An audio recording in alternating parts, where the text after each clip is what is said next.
தமிழகமெங்கும் கிளைகள் கொண்ட Annamalai institute of hotel management and hospital management படிப்பில் சேர்வதற்கான அட்மிஷன் நடைபெறுகிறது. ஒரு முக்கிய செய்தி வந்துள்ளது, பார்க்கலாம்.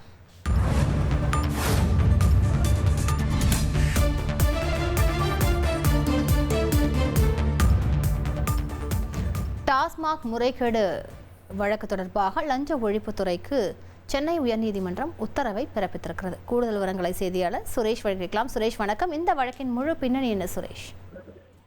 வணக்கம். அதாவது தமிழகத்தில் டாஸ்மாக் கடைகளில் மதுபானங்களை அதிக விலைக்கு விற்பனை செய்தது, பார் உரிமம் வழங்கியது உள்ளிட்டவற்றில் 1000 கோடி ரூபாய் அளவுக்கு முறைகேடுகள் நடந்துள்ளதாக புகார் கூறப்பட்டது.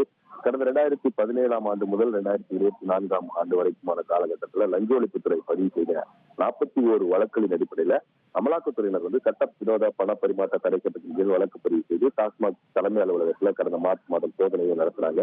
இந்த நிலையில இந்த முறைகேடு சம்பந்தமா டாஸ்மாக் மற்றும் அதன் அதிகாரிகளுக்கு எதிராக லஞ்ச ஒழிப்புத்துறை பதிவு செய்துள்ள வழக்குகளை சிபிஐக்கு மாற்ற வேண்டும் என்ற கோரிக்கையுடன் பாளையங்கோட்டை சேர்ந்த வழக்கறிஞர் வெங்கடாஜலபதி என்பவர் உயர்நீதிமன்றத்தில் ஒரு பொதுநல வழக்கு தாக்கல் செய்திருந்தார். அந்த மனுல அமலாக்கத்துறை விசாரணையை நிகழ்த்தக்கூடிய நோக்கில் மாநில அரசு செயல்படுவதனால இந்த 1000 கோடி ரூபாய் முறைகேடு தொடர்பான வழக்கு நியாயமாகவும் இடையூறு இல்லாமலும் விசாரிப்பதற்காக இதனை சிபிஐக்கு மாற்ற வேண்டும் என்ற ஒரு கோரிக்கையை முன்வைத்திருந்தார். டாஸ்மாக் அதிகாரிகளுக்கு எதிராக பதிவு செய்திருக்கக்கூடிய வழக்குகளை விசாரிக்க மாநில அரசுக்கு தடை விதிக்க வேண்டும் எனவும் அந்த மனுவில் அவர் கோரிக்கை விடுத்திருந்தார்.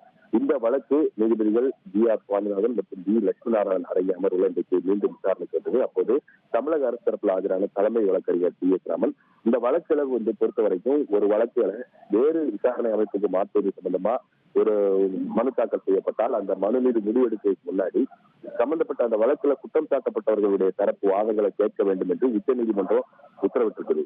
அந்த அடிப்படையில் இந்த 41 வழக்குகளையும் டாஸ்மாக் நிர்வாகம் தான் புகார்தாரர் என்பதனால குற்றம் சாட்டப்பட்டவர்களை எதிர்மனுதாக கேட்டு அவர்களுக்கு தரப்பு கருத்தை கேட்டு அதுக்கு பிறகுதான் இந்த வழக்கை சிபிஐக்கு மாற்றுவது குறித்து முடிவெடுக்க வேண்டும் என்று தெரிவித்தார். இதையடுத்து இந்த குற்றம் சாட்டப்பட்டவர்களை சேர்க்கும் வரைக்கும் இந்த டாஸ்மாக் முறைகேடு தொடர்பாக லஞ்ச ஒழிப்புத்துறை பதிவு செய்திருக்கக்கூடிய வழக்குகள் முடிக்கப்பட மாட்டாது என்று உத்தரவாதம் அளிக்க முடியுமா என்ற ஒரு கேள்வியை நீதிபதிகள் அரசு தலைமை வழக்கறிஞருக்கு எழுப்பினார். இதற்கு பதிலளித்த தலைமை வழக்கறிஞர் இந்த வழக்கை முடிப்பது சம்பந்தமா சம்பந்தப்பட்ட கீழமை நீதிமன்றத்தில் தான் மனு தாக்கல் செய்யப்படும். கீழமை நீதிமன்றம் தான் இது முடிவெடுக்கும். இருந்த போதும் கூட இந்த வழக்கை பொறுத்த வரைக்கும் அடுத்த விசாரணை வரைக்கும் இந்த எந்த ஒரு முறைகேடு வழக்கையும் முடிக்க வேண்டும் என்று கீழமை நீதிமன்றத்தில் அறிக்கை தாக்கல் செய்யக்கூடாது என்று உள்துறை செயலாளருக்கு அறிவுறுத்துவதாக தலைமை வழக்கறிஞர் தெரிவித்தார். இதை பதிவு செய்து கொண்ட நீதிபதிகள் இந்த டாஸ்மாக் முறைகேடு தொடர்பான வழக்குகளில் குற்றம் சாட்டப்பட்டவர்களை சேர்க்க 3 வாரங்கள் மனுதாரருக்கு அவகாசம் வழங்கி உத்தரவிட்டார்கள். மேலும் இந்த டாஸ்மாக் முறைகேடு தொடர்பாக பதிவு செய்யப்படக்கூடிய 41 வழக்குகளுடைய நிலை என்ன என்பது குறித்த அறிக்கையை தாக்கல் செய்ய வேண்டும் என்று லஞ்ச ஒழிப்புத்துறைக்கு உத்தரவிட்ட நீதிபதிகள் இந்த விசாரணையை 3 வாரங்களுக்கு தள்ளி வைத்திருக்கிறார். விரிவான விவரங்களுக்கு நன்றி சுரேஷ்.